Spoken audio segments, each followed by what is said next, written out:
यहाँ कोई ऐसे चैनल वाले भी आते हैं जो सिर्फ जो है सवेरे शाम तक उन्हीं का गुणगान करते रहते हैं। तो हमको चैनल का चिंता नहीं है, हमको चिंता अपनी रेल की है, अपने देश की है, अपने समाज की है। आधे तो ठेकेदार खा जा रहे हैं, निजीकरण वाले ले जा रहे हैं लूट करके, रेल की संपत्तियों को बेच दिया जगह जगह। आप कह रहे हैं निजीकरण से नुकसान ही नहीं है। देश की जनता का धन लूट करके, बैंकों का धन लूट करके ये विदेश में भाग गए हैं। उनको पकड़ने का कोई चांस नहीं उनको नजर आता। कोरोना काल के अंदर बताइए आप कौन सी निजी एयरलाइन चल रही थी, कौन सी निजी बस चल रही थी, कौन सी निजी ट्रेन चल रही थी? सारा काम सरकारी कर्मचारियों ने किया। देश से प्यार करता है ये हर बच्चा जानता है। और खाली सरकार में बैठे हुए कुछ लोग हमको द्रोही कहें, राष्ट्रद्रोही कहें, तो उनसे हम राष्ट्रद्रोही होने वाले नहीं हैं। मैं इस समय देश की राजधानी दिल्ली में नई दिल्ली रेलवे स्टेशन के पास हूं और मेरे कैमरामैन आपको तस्वीरें दिखाएंगे। रेलवे के हजारों कर्मचारी जो है वो धरने पर बैठे हुए हैं। जो यूनियन है उनके नेता हैं मेरे साथ, शिव गोपाल मिश्रा हैं। कितने दिनों से धरना चल रहा है आपका? ये आज एक दिन का भूख हड़ताल है पूरे देश भर में, और 1 लाख से ज़्यादा लोग जो है वो आज देश भर में भूख हड़ताल पर बैठे हुए हैं। पूरे देश में एक दिन में एक ही दिन कितने कर्मचारी हड़ताल पर होंगे? 1 लाख से ज़्यादा लोग जो है वो आज भूख हड़ताल पर है। क्या मांग है आपकी? हमारी सबसे बड़ी मांग ये है कि पुरानी पेंशन बहाल होनी चाहिए, नई पेंशन स्कीम को हटा करके। ये जो रोज कह दिया जाता है कि कभी मोनेटाइजेशन होगा रेलवे का, कभी निजीकरण होगा, कभी निगमीकरण होगा, ये सब बातें जो हैं बंद की जाएं। चूँकि रेल कर्मचारी अपनी जान लगा करके हर साल 400-500 रेल कर्मचारी जान देता है और भारतीय रेल को चलाने का काम करता है। जब कोविड के पीरियड में कुछ नहीं चल रहा था तो भारतीय रेल चल रही थी। हमारे 2886 लोग शहीद हो गए, उसमें अपनी जान दे दिया उन्होंने गाड़ियों को चलाते हुए और मेंटेनेंस करते हुए। सवाल सुनिएगा मिश्रा जी, मोदी जी पर देश को भरोसा है, वो जब कुछ कर रहे हैं तो सोची के कर रहे होंगे। आप लोग को उन पर भरोसा नहीं है? अब देखिए, मोदी जी पे भरोसा नहीं होने का कोई मामला नहीं है, लेकिन मोदी जी का एक नारा है, सबका साथ, सबका विश्वास, सबका साथ, सबका विकास, सबका विश्वास। लेकिन जो सरकारी कर्मचारी है उसका विश्वास तोड़ा है उन्होंने। कैसे? इसलिए कि जिस समय हम लोग रात दिन जो है गाड़ियां चला रहे थे, देश में फूड ग्रेन पहुंचा रहे थे, एसेंशियल कमोडिटी प्राइवेटाइजेशन से क्या दिक्कत है आप लोग? बात सुनिए ना, जिस समय हम सब चीजें पहुंचा रहे थे, अरे मैं जानता हूँ रेलवे लाइफलाइन है देश का, लाइफलाइन है देश का, उस समय उन्होंने हमारा डीए बंद कर दिया।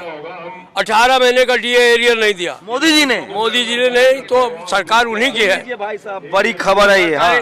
सरकार उनकी है, तो 18 महीने का डीए एरियर उन्होंने क्यों रोका? हमारा नंबर 1।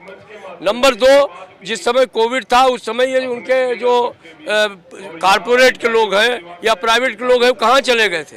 सरकारी अस्पताल ने काम किया, सरकारी गाड़ियों ने काम किया।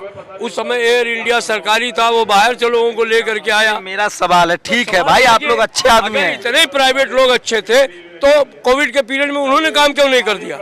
ये महा बेईमान लोग हैं, सिर्फ लोगों को लूटना जानते हैं। देश की जनता का धन लूट करके, बैंकों का धन लूट करके ये विदेश में भाग गए हैं। उनको पकड़ने का कोई चांस नहीं उनको नजर आता। राजी, डर नहीं लग रहा आप सरकार के खिलाफ? क्या डर लगेगा? सुष्मिता सेन को मिल जाता है ललित मोदी, हमारे देश की सरकार को नहीं मिलता। नहीं, एक बताइए, देखिए पूरा देश देखेगा ये आपको, पूरी दुनिया। कोई टीवी अखबार वाला आया कि नहीं इस प्रोटेस्ट को कवर करने? आए हैं कुछ ऐसे लोग, नहीं चैनल वाले जो आप दिन भर देखते वाले भी आए हैं, लेकिन मैं यहाँ कौन चैनल वाला है? एक नाम यहाँ कोई ऐसे चैनल वाले भी आते हैं जो सिर्फ जो है सवेरे शाम तक उन्हीं का गुणगान करते रहते हैं। तो हमको चैनल का चिंता नहीं है, हमको चिंता अपनी रेल की है, अपने देश की है, अपने समाज की है। कोई टेलीविजन आज तक, एबीपी, जी न्यूज जो दिन भर देखते हैं आप लोग, वो नहीं आया अभी तक? वो आएंगे ही नहीं। वो आएंगे तो उनका गुणगान करने के लिए आएंगे, यशोगान करने के लिए आएंगे। हमको देश को बचाना है। रेलवे अगर कोई सम्मान समारोह कर रहा होता प्रधानमंत्री का या रेल मंत्री का तो आते? हाँ बिल्कुल आते। उसमें लेकिन आप लोग धरना पर हैं, भूख हड़ताल कर रहे हैं तो नहीं आएंगे? हाँ, उसमें नहीं आएंगे। वो उनको दिखाने में बहुत तकलीफ होगी कि देश की जनता सड़क पर है, उसके लिए वो नहीं आएंगे। किसान लड़े। सवाल बताइए, देश को बताइए कि प्राइवेटाइजेशन होने से क्या नुकसान हो जाएगा? प्राइवेटाइजेशन होने से नुकसान ये होगा कि जो आज देश की जनता के लिए, आम जनता के लिए भारतीय रेल है। इतने सस्ते में जो वो भारतीय रेल पे यात्रा कर लेते हैं, वो उनकी यात्रा खत्म हो जाएगी। ये जो माल भाड़ा हम सस्ते में ढोते ये हैं, सबके लिए होगा कि खाली मुसलमानों के लिए? ऐसा तो नहीं होगा कि हिंदू मजे में रहेगा और मुसलमान थोड़ा टाइट हो जाएगा? ये जो अफीम है, ये जो जहर है, वो इस देश में चटाया जा रहा है, लोगों को बांटा जा रहा है। हिंदू बांटा, मुस्लिम बांटा, सब धरती और आसमान को इतना तो सब बांट मुझे लगा कहीं ऐसा ना हो कि हिंदुओं के लिए मजा आ जाए और मुसलमान थोड़ा यही दुर्भाग्य है इस देश का। लोग जो आम सवाल है, महंगाई सवाल है, आज बेरोजगारी सवाल है। आज आज मोदी जी ने ये वंदे मातरम, वंदे भारत जो ट्रेन है, ये भैंस से टकरा के टूट जा रही है भाई। ये क्या मसला है, आप लोग को ज्यादा पता? देखिए, टकरा करते कोई भी चीज टूट सकती है। अरे पहले रेल के इंजन से लोग मर नहीं, जाते पहले भी टूटती थी। अभी क्या है कि उसको हल्का बनाने के लिए उसके ऊपर जो लगना चाहिए उसको नहीं लगाने का काम हुआ है। अभी लगाएंगे। सिक्योरिटी का कोई दूसरी बात पर्पस ये है कि उसके जो बनना चाहिए, कॉरिडोर बनना चाहिए, वो कॉरिडोर बनाना पड़ेगा इनको। मतलब मैं ये आपको ट्रेन बताऊं कि सिक्योरिटी के हिसाब से जो BGV खतरनाक है। जो बुलेट ट्रेन है, जो विदेशों में चलती हैं, फ्रांस में चलती है, जर्मनी में चलती हैं, जो जापान में चलती हैं, उनके लिए उन्होंने कॉरिडोर बनाने का काम किया। राजी, मुझे बताइए कि जो वंदे भारत है, ये सिक्योरिटी के लिहाज से बहुत फिट नहीं है इस ट्रैक पर, जिस ट्रैक पर ये चल रहा है। नहीं, ये ट्रैक के लिए बहुत फिट है, लेकिन जब पूरी आप वो व्यवस्था कर ले तभी फिट है। मतलब अभी के हिसाब से जो अभी चल रहा है उस पर अभी जो फिट चल रही है उस हिसाब से बिल्कुल फिट नहीं है। ये बात बिल्कुल सही है। आपको पहले उसकी सुरक्षा का इंतजाम करना होगा। चलिए अब आपके मुद्दे पर आते हैं। आप लोग का जो एम्प्लॉय है, आप देश भर में हड़ताल पर हैं, आपकी क्या क्या मांगे हैं वो बता दीजिए। हमारी सबसे बड़ी मांग है कि रेलों को रेलवे के क्षेत्र में, सरकारी क्षेत्र में बरकरार रखा जाए। इसके बारे में जो निजीकरण, निगमीकरण और इसकी बात होती है उसकी चर्चा नहीं की जाए। दूसरी बात है, पुरानी पेंशन को बहाल किया जाए। ये जो हमारा 18 महीने का एरियर है वो हमको दिया जाए। जो कर्मचारियों को प्रोन्नतियाँ नहीं हो रही हैं उनको किया जाए। जो हमारा मांग है कि हमें जो तमाम GDC तो हुआ है, लेकिन LDC ओपन करने का काम किया जाए। आज पानी बाहर कम बरसता है और ज़्यादा किराया देने के बावजूद हमारे कर्मचारियों के क्वार्टरों में पानी ज़्यादा गिरता है। उन क्वार्टरों की अच्छी व्यवस्था होनी। बताइए, सबसे ज्यादा जॉब देती है रेलवे, अभी कितने कर्मचारी हैं आपके रेलवे में और इससे कितने लोगों की जिंदगी पर असर पड़ेगा? आज 12,26,000 लोग जो हैं वो हमारे रेलवे में काम कर रहे हैं और 2,56,000 वैकेंसी हैं। हमको कहा जा रहा है कि 1 लाख वैकेंसी जो हैं वो मार्च के महीने तक भर दी जाएंगी और 48,000 दिसंबर तक भर जाएंगी। लेकिन जब तक ये भरी जाएंगी तब तक 50-60,000 लोग और रिटायर हो जाएंगे। तो इसलिए अच्छा, ये वर्कलोड ज्यादा है कर्मचारियों पर? वर्कलोड बहुत ज्यादा है। कितना वैकेंसी में रहते हैं और उनके तनाव को दूर करने की आवश्यकता है। कितना पद अभी वैकेंट होगा ओवरऑल अगर रेलवे की बात करें तो? मैंने बताया आपको 2,56,000 पोस्टें खाली हैं ओवरऑल। ओवरऑल सेफ्टी कैटेगरी की। टोटल कितना हो सकता है अगर आपको जानकारी हो तो? अगर हम नॉन सेफ्टी कैटेगरी भी ले लें तो ये जो 1,48,000 भरने की बात कर रहे हैं तो सब करीब 3.5 लाख पोस्टें खाली हों। सब हैं? सब है। अच्छा, एक और सवाल, क्या आप लोग रेल मंत्री से संपर्क करने की कोशिश की है? खूब करते हैं, बातें खूब अच्छी होती हैं। हमने बहुत पढ़े लिखे हैं। हमने बहुत पढ़े लिखे हैं, ब्यूरोक्रेट रहे हैं, मोदी जी के करीबी हैं, प्राइवेट सेक्टर में काम किए हैं, पब्लिक सेक्टर में भी काम किए हैं। और हमसे ये भी कहे हैं कि हमने कहा कि जब हम वहाँ रायबरेली में जब हम 1800 लोग जो है मिलकर के 2000 कोचेज बना रहे हैं हिंदुस्तान के, तो आप काहे के लिए ये इसको दूसरे लोगों को देने की बात करते हैं? तो कहें बिल्कुल नहीं। हम यहाँ पे ऐसे उत्पाद करेंगे जो कि बाहर जाएगा। मिश्रा जी, शिव गोपाल मिश्रा नाम है, चपेटे में आ जाएंगे। सरकार बहुत खबर देखती है। ऐसा है कि कौन खिलाफ में है, कौन हमको कोई चिंता नहीं है इस बात की। हम किसी को खुश करने के लिए यूनियन नहीं चलाते हैं। हमारी free independent democratic trade union है।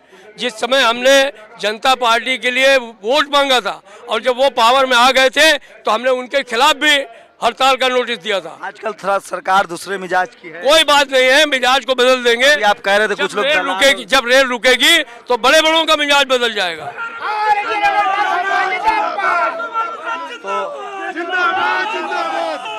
भैया, ये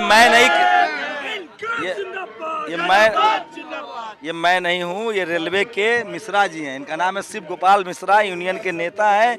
इन्होंने सारी बात समझा दी। मैं ये जरूर कह सकता हूँ कि अगर प्रधानमंत्री का सम्मान होता, रेल मंत्री का सम्मान होता या रेल मंत्री को झंडा दिखाना होता तो सारी मीडिया होती। लेकिन आज कर्मचारियों का धरना है, भूख हड़ताल है, पूरे देश के रेल कर्मचारी जो हैं। अच्छा, रेल फिर भी चल रही है, आप लोग नहीं, रेल हमने हड़ताल का फैसला नहीं लिया है। हमने पहले नहीं, आज हंगर स्ट्राइक की वजह से काम स्ट्राइक है, लेकिन हमने पूरी व्यवस्था की है कि रेल कहीं भी रुकेगी नहीं, क्योंकि हमारी जिम्मेदारी है। लेकिन ये बात निश्चित है कि अगर इसी तरीके से मामला चलता रहा तो हम नोटिस देंगे और हड़ताल पर भी जाने का काम करेंगे। तो आपको देशद्रोही घोषित कर देगा कि सब देशद्रोही है, जनता को परेशान कर रहा है। आजकल जो सरकार से सवाल पूछता है वो देशद्रोही है। ऐसा है कि जो रेल कर्मचारी है वो किसी न किसी गांव में रहता है, वो किसी न किसी मोहल्ले में रहता है, वो जिस मेहनत से काम करता है 24/7 हर मौसम पे जो काम करता है, जान दे करके काम करता है, वही जो है वो देश प्रेमी है, वही देश से प्यार करता है। ये हर बच्चा जानता है। और खाली सरकार में बैठे हुए कुछ लोग हमको द्रोही कहें, राष्ट्रद्रोही कहें, तो उनसे हम राष्ट्रद्रोही होने वाले नहीं हैं। ये है रेलवे कर्मचारी यूनियन के नेता। उम्मीद बनती है कि नेताजी कुछ तो लड़ेंगे। लेकिन आइए आपको तस्वीरें दिखाते हैं। शुक्रिया सर हमसे बातचीत करने के लिए। धन्यवाद। ये तस्वीरें देखिए, ये इस देश की राजधानी दिल्ली की तस्वीरें दिखा रहा हूँ। इतनी संख्या में रेलवे कर्मचारी, और आज पूरे देश में रेलवे कर्मचारी जो हैं वो हंगर स्ट्राइक पर हैं। और ये तस्वीरें देखिए, और महिला कर्मचारी भी हैं, ये सब लोग हंगर स्ट्राइक पर हैं और निजीकरण का विरोध कर रहे हैं, पेंशन पॉलिसी का विरोध कर रहे हैं। कोई टीवी अखबार आपको ये खबर नहीं दिखाएगा। नेशनल दस्तक की कोशिश होती है कि वो तमाम खबरें जो आम लोगों से जुड़ी हुई है वो आप तक पहुंचाई जाए। तस्वीरें कैमरामैन मेरे दिखा रहे हैं। पूरे देश में लगभग ये रेल बेचना बंद करो, हाँ, रेल बेचना बंद करो। रेल बेचने से क्या, निजीकरण से क्या नुकसान है? सर, निजीकरण से बहुत नुकसान है। कोरोना काल का आपने टाइम देखा, कोरोना काल के अंदर बताइए आप कौन सी निजी एयरलाइन चल रही थी, कौन सी निजी बस चल रही थी, कौन सी निजी ट्रेन चल रही थी? सारा काम सरकारी कर्मचारियों ने किया। क्या नाम है? रविंदर मिश्रा। सर, जयशंकर शुक्ला नाम मेरा। निजीकरण से नुकसान ही नुकसान है। ठेकेदार के आदमी काम करते हैं। आरक्षण तो खत्म हो जाएगा। क्या खत्म हो जाएगा? आरक्षण खत्म हो जाएगा। निजीकरण करने से आरक्षण खत्म होगा? कैसे बताइए आप, कैसे निजीकरण से आरक्षण? क्या शुक्ला जी, आप खेल ही नहीं समझ रहे हो। सर, कैसे होगा? हमें नहीं मतलब उससे, हमें निजीकरण नहीं चाहिए रेल के अंदर। रेल हमारी नहीं किसी के बाप की, रेल हमारी आपकी नहीं किसी के बाप की। लेकिन रेलवे में निजीकरण हो जाएगा तो SC ST OBC का आरक्षण तो खत्म हो जाएगा। सर, मुझे आरक्षण से कोई मतलब नहीं है। आरक्षण जिसका जो है वो देखेगा मुद्दा, लेकिन रेल का निजीकरण नहीं चाहिए। जी बिल्कुल सही बात है। रेल का, लेकिन आरक्षण रोकने के लिए तो निजीकरण ही रास्ता है। सर, पॉलिटिकल पार्टी कुछ भी कर सकती है, कभी कुछ कर सकती है, पर निजीकरण जो है सबसे बड़ा नुकसान है। इसके लिए एक राक्षस है देश के लिए। डर सबको लगता है। खा जा रहे हैं, आधे तो ठेकेदार खा जा रहे हैं, निजीकरण वाले ले जा रहे हैं लूट करके। रेल की संपत्तियों को बेच दिया जगह जगह। आप कह रहे हैं निजीकरण से नुकसान ही नहीं है। आप ही लोग मोदी जी को लाए थे। मोदी जी कर रहे हैं तो कुछ सोची के कर रहे हैं। मोदी जी जो कर रहे हैं। हमें मोदी जी अपनी सरकार चलाए ना, हमारी रेल को क्यों बेच रहे हैं? मतलब बाकी एयर इंडिया बेच दे, कोल बेच दे, सेल बेच दे तो आपको दिक्कत नहीं है। रेल बिका तो रेल का कर्मचारियों, ऑफ कोर्स मैं रेल की बात करूंगा। रेल नहीं बिकनी चाहिए। रेल बिकेगी, जेल बिकेगी, बिकेगा देश का कोना कोना का। देश के लिए आपदा है, भाजपा के लिए यही हालत है। सबकी बारी आएगी। सब लोग सोशल मीडिया पर लिखते हैं कि चिंता मत कीजिए, सबकी बारी आएगी। कभी रेल, कभी सेल, कभी गेल। लड़ाई टुकड़ों में है। टीवी अखबार यहाँ तक नहीं पहुँचेगा। मेरी कोशिश है कि एक पत्रकार के तौर पे जनता की खबरें आप तक पहुंचाऊं। बारी सबकी आएगी, गला सबका सूखता है, डर सबको लगता है। ये देखिए रेलवे के कर्मचारी हैं, देश की राजधानी दिल्ली में एकदम संसद भवन के पास, रेलवे स्टेशन के पास धरने पर बैठे हैं। डर से लोग बोलना भी नहीं चाहते हैं कैमरे पर, डरते भी हैं लोग। लेकिन इनके नेता ने बात की है, वो कह रहे हैं कि हम इसका विरोध करेंगे। तो निजीकरण के खिलाफ सबसे बड़ा प्रदर्शन हो रहा है। कोई टीवी अखबार आपको नहीं दिखाएगा। आप लोग अपनी प्रतिक्रिया दीजिए कि क्या ये खबरें जरूरी है कि नहीं, क्या ये आम लोगों की खबरें हैं कि नहीं, और क्या इस देश के टीवी अखबार को ये खबरें दिखानी चाहिए या नहीं चाहिए। अपनी प्रतिक्रिया जरूर दीजिए। कैमरामैन आशीष के साथ शंभू कुमार सिंह, नेशनल दस्तक, दिल्ली। नेशनल दस्तक की आपसे गुजारिश है कि अगर इसको बचाना चाहते हैं तो नेशनल दस्तक को सब्सक्राइब करने के लिए रेड कलर के सब्सक्राइब बटन को दबाएं, फिर बेल आइकन की घंटी दबाएं। नेशनल दस्तक को बचाने के लिए बहुत जरूरी है कि हर खबर को शेयर करें, लाइक करें, कमेंट जरूर करें।